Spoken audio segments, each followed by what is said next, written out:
खूब पर्दा है कि चिलमन से सटे बैठे हैं, साफ छुपते भी नहीं, सामने आते भी नहीं। आप बलियावी साहब के बयान से इत्तेफाक नहीं रखते, उन पर कार्रवाई नहीं क्यों नहीं करते? ये पहला बयान है क्या? लगातार नफरती बयान दे रहे हैं, समाज में भेदभाव पैदा करने वाला बयान दे रहे हैं, धार्मिक उन्माद पैदा करने वाला बयान दे रहे हैं, और जनता दल यू केवल यह कहती है कि हमारा उनके बयान से कोई नाता नहीं है। देश के युवा मुसलमानों को आतंकवादी साबित करना चाहते हैं। दरअसल ये लोग दोहरी राजनीति कर रहे हैं, एक तरफ उनसे दूरी भी बता रहे हैं, एक तरफ उनसे बयान भी दिलवा रहे हैं। खुदा ही मिला न विसाले सनम, न इधर के रहे न उधर के रहे। जनता दल यू को बलियावी साहब जैसे नेताओं के चलते बहुत नुकसान भुगतना पड़ेगा। गुलाम रसूल बलियावी जी किस कैपेसिटी में इस तरह के बयान दे रहे हैं, ये समझ से परे है। पार्टी ऐसे बयानों से इत्तेफाक नहीं रखती है। जिम्मेदार पद पर बैठे किसी भी व्यक्ति को इस तरह के बयानों से निश्चित रूप से बचना चाहिए। यह आपकी सोच को दर्शाता है। हम हमेशा सेना का, देश का सम्मान करते हैं। लाइव बिहार में आपके साथ रूपम। जदयू के पूर्व एमएलसी गुलाम रसूल बलियावी का एक बयान आता है। उनका कहना है कि मैं संसद में भी कहा हूं, आज भी कहा हूं और प्रधानमंत्री को अभी कह रहा हूं कि अगर उन्हें पाक आतंकियों से डर लगता है तो वो सेना में 30% मुसलमान युवाओं को आरक्षण दे, यानी कि 30% मुसलमान युवाओं को लाए, तभी यह हो सकता है, उनका मुकाबला हो सकता है। यानी कि लोहे को गाजर नहीं काट सकता है, लोहे को लोहा ही काट सकता है।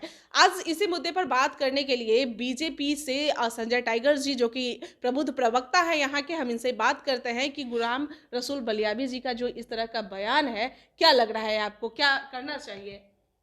देखिए, बलियावी जी का यह बयान काफ़ी आपत्तिजनक है। लोहा को लोहे ही काटता है, आतंकवादियों का मुकाबला मुसलमान युवा ही कर सकते हैं, यह कहने का क्या अभिप्राय है? यानी आप देश के युवा मुसलमानों को आतंकवादी साबित करना चाहते हैं? मैं उनके बयान से इत्तेफाक नहीं रखता। मैं मानता हूँ कि देश के जो मुसलमान हैं, युवा हों, वृद्ध हों, सब देशभक्त हैं। उनके देशभक्ति पर सवाल है, और ऐसे ही लोगों के चलते आज मुसलमानों की देशनिष्ठा संदेह के घेरे में आती है और लोग सवाल खड़ा करते हैं। उसके लिए कौन जिम्मेवार है? आप धार्मिक कट्टरता को साबित करने के लिए आप क्या कहना चाहते हैं? मुझे लगता है कि इस बयान पर उनको माफ़ी मांगना चाहिए, देश के मुसलमानों से, खासकर नौजवान मुसलमानों से। और दूसरी बात, संवैधानिक पदों पर रहे हैं, उनको पता नहीं है कि सेना में आरक्षण का प्रावधान नहीं है, और ऐसे भी जहां आरक्षण का प्रावधान है भी, वह मजहब के, धर्म के आधार पे नहीं है, सामाजिक आर्थिक गरीबी के आधार पे है।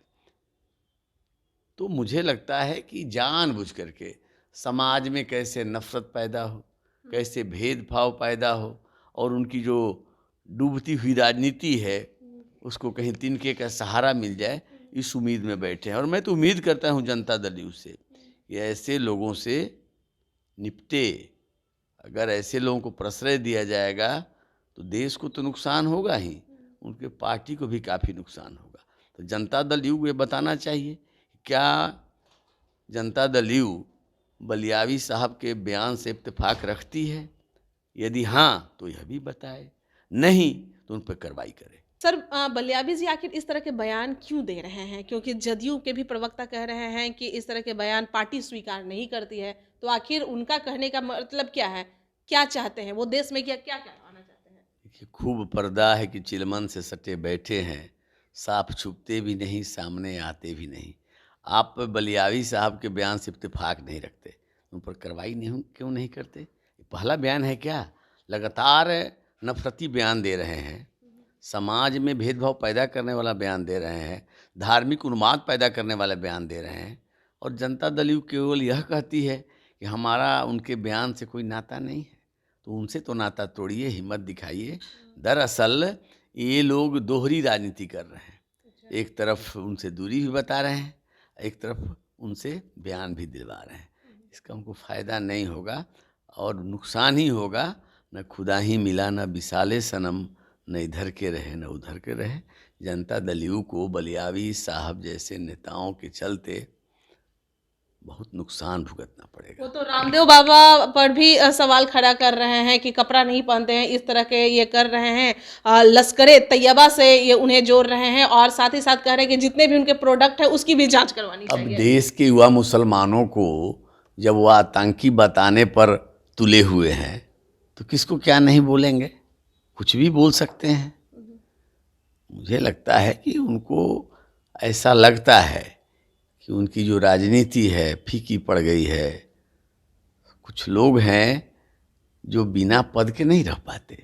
अच्छा। अभी चुनाव तो लड़े नहीं बलियावी साहब, राज्यसभा चले गए, विधान परिषद चले गए, मुझे लगता है अभी खाली हैं।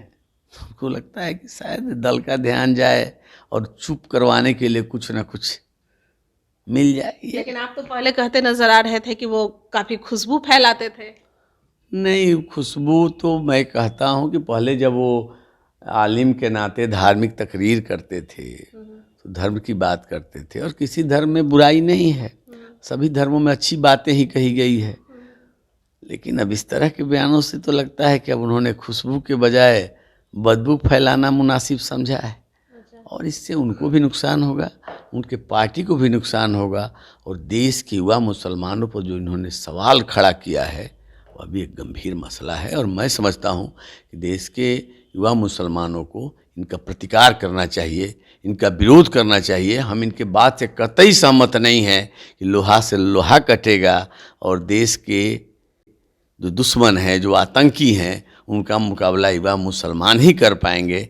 यानी सीधे तौर पर देश के युवा मुसलमानों को ये आतंकी कह रहे हैं, हम इसे सहमत नहीं हैं और इससे इत्तेफाक नहीं रखते। बहुत बहुत धन्यवाद।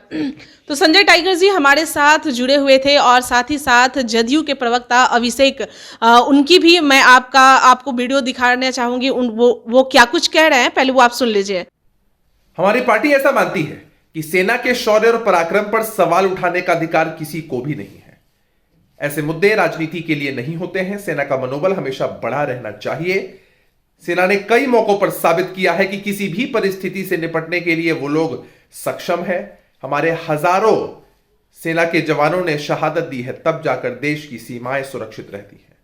गुलाम रसूल बलियावी जी किस कैपेसिटी में इस तरह के बयान दे रहे हैं, यह समझ से परे है। पार्टी ऐसे बयानों से इत्तेफाक नहीं रखती है।